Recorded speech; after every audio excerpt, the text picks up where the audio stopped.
நடிகை வனிதா விஜயகுமார் டைரக்ட் பண்ணி அவங்க நடிச்சிருக்க படம் தான் மிஸ்ஸஸ் அண்ட் மிஸ்டர்.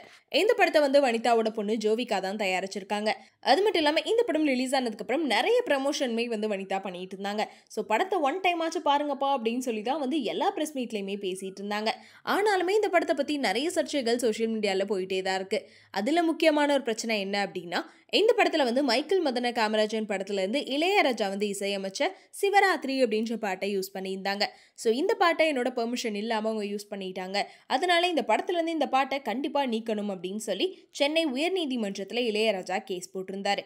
அதை தொடர்ந்து வனிதா விஜயகுமார் கொடுத்த பேட்டியில் என்ன சொல்லியிருந்தாங்கன்னா, இந்த மாதிரி இளையராஜாவை நேரில் சந்திச்சு நாங்கள் பெர்மிஷன் கேட்டேன், அதுக்கு அவர் ஓகேன்னு தான் சொல்லியிருந்தாரு. ஆனால் இப்போ திடீர்னு வந்து நான் பெர்மிஷனே கேட்கல அப்படின்னு சொல்லிட்டு இருக்காரு அப்படின்னு சொல்லி அவங்க ஒரு பெரிய குண்டை போட்டாங்க.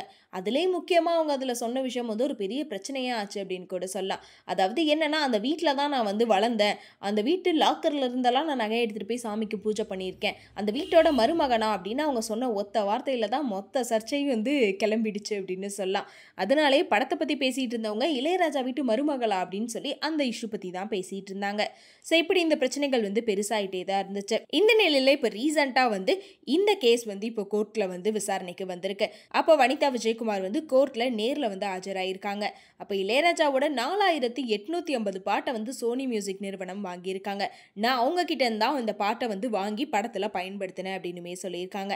அது மட்டும் இல்லாமல் படத்தில் இளையராஜாவோட பேரை வந்து நாங்கள் யூஸ் பண்ணியிருந்தோம், இப்போ அந்த பேரை வந்து நாங்கள் நீக்கிட்டோம் அப்படின்னு சொல்லி வனிதா தரப்புல இருந்து சொல்லியிருக்காங்க. ஸோ இதனால வந்து நீதிபதி என்ன சொல்லிட்டாரு அப்படின்னா, இந்த வழக்கில் சோனி மியூசிக் நிறுவனத்தையும் ஒரு எதிர் மனுதாரராக சேர்க்கணும் அப்படின்னு சொல்லி உத்தரவிட்டுட்டாரு.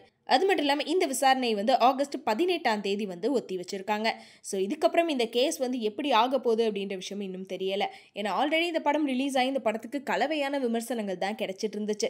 ஆனால் இந்த பிரச்சனைகளே இந்த படத்துக்கு ஒரு பெரிய ப்ரமோஷனாக மாறிடுச்சு அப்படின்னு சொல்லி தான் இப்போ எல்லாருமே வந்து நெட்டிசன்கள் பேசிட்டு இருக்காங்க.